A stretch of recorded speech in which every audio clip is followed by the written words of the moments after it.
পাটের value aided মানে পাট থেকে যে পণ্যগুলি হবে সেই পণ্যের বহুমুখীকরণ এগুলির জন্য গবেষণাতে আমরা ব্যয় করছি এবং নতুনভাবে গবেষণা সক্ষম আমরা প্রতিষ্ঠানের সক্ষমতা বৃদ্ধি করছি।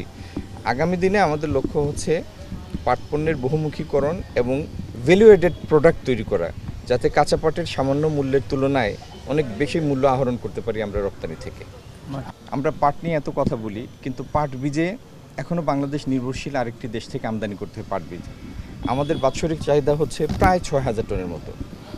আগামী অল্প দিনের মধ্যেই, বছরখানেকের মধ্যে ইনশাল্লাহ পাট বীজে বাংলাদেশ স্বয়ংসম্পূর্ণতা অর্জন করবে। আমাদের যা পাট বীজ তার পুরোটাই আমাদের এখানেই হবে। আচ্ছা, পাইপলাইনে অনেক গ্যাস ভরা, ব্যাপারটা সেরকম না, কিন্তু গ্যাসের প্রাপ্তি নিশ্চিত করে এই অঞ্চল সহ বাদবাকি যেখানে যেখানে কলকারখানার প্রয়োজন সেই সমস্ত জায়গায় গ্যাসের সরবরাহ নিশ্চিত করতে ইনশাল্লাহ আমরা সচেষ্ট আছি। ধন্যবাদ।